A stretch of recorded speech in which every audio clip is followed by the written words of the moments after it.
Hello, good morning. වෙලාව උදෑසන 11:22යි. Location එක කිව්වොත් අපි දැන් ඉන්නේ ගෙදර. ගෙදර කියන්නේ අල්කඩුව මාතර. අද අපි යන්නේ පොඩි යාතල් ටුවර් එකක්. කියපො ට්‍රිප් එකක්. ෂෝට්. මෙතන ඉන්න ස්ටයිස්ක. hello again. Hello guys. ඒ අදස් අපි දැන් යන්නේ ඇත්තටම අපි ගෙවල් ළඟ තියෙන පොඩි ලස්සන දැනකට දියල්ල බලන්න. අද මොකද වෙන්නේ කියලා දැස්සකුත් වෙනවා. දැස්සකුත් වෙනවා. කලින් යන්කෝ TikTok බලලා යන්න යන්නේ. අපි එහෙනම් යන ගමන් වීඩියෝ පලක් ගමු.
බස්සලා ගැඹුරුද යට දාන්න.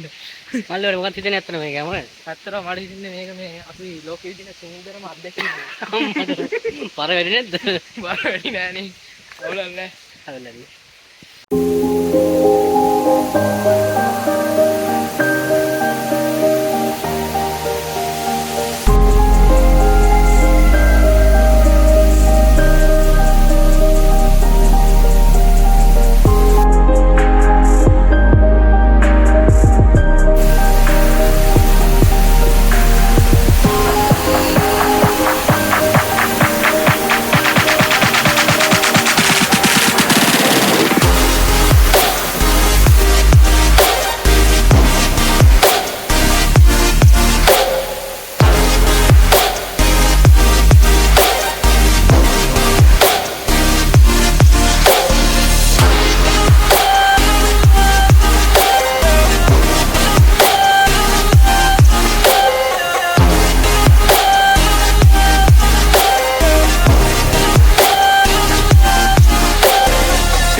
දැන් කොහෙටද අපි යන්නේ නාන්ට?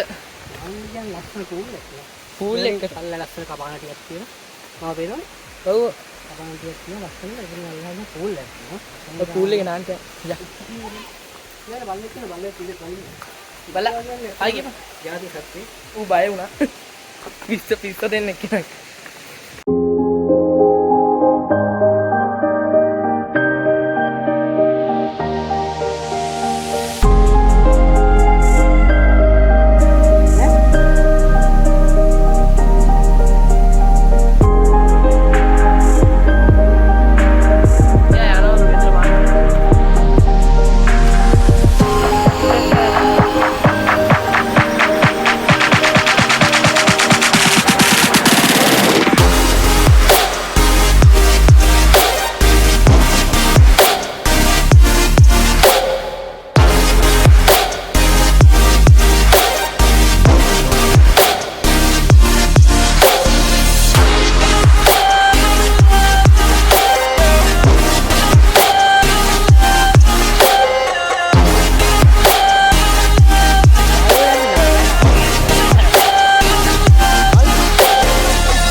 අපි දැන් අපි නෑවා අපි දැන් නාල කරලා යන්න තමයි හදන්නේ මේ කාල දින තත්ත්වය ලැස්තුත් එන්න ඊට කලින් අපි යන්න තමයි හදන්නේ මේ මේක කිව්වොත් මෙතන සුන්නස් පොල් දියල්ල මෙතන උඩින් තියෙන උන්නස් පොල් හොටෙල් එක එතකොට ඔයාලා මෙහෙට එනවා නම් සුන්නස් පොල් වෝටර්ෆෝල් කියලා ගෙවුවොත් මැප් එකේ වෙනවා ඒක දිහා බලන්න පුළුවන් මම හරියම නිස්කාලං සදන මෙතන නාල කරලා එතකොට ගැඹුරු නෑ ඇත්තටම ගැඹුරු නෑ අඩි 5ක් 4ක් ගැඹුරුයි නාන්න පුළුවන් එතකොට කබානස් ටිකක් තියෙනවා වෙල නිදාසේ අර පොඩි උන්ට ලයිෆ් එක එන්ජොයි කරලා යන්න පුළුවන් ලස්සන ප්ලේස් එක එනවා නම් එන්න ඇත්තටම අද වේවක අපි යම් ප්ලෑන් කරලා නැතුව ඔය ආතල් එක ආපු ගමන මෙන්න එක සම ගන්නවා තවත් මේක වීඩියෝ සම්මුතික නැල් තියෙන ආරිස් සමග ගුඩ් බයි කෙරියෝ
Nada, dale, que no hay.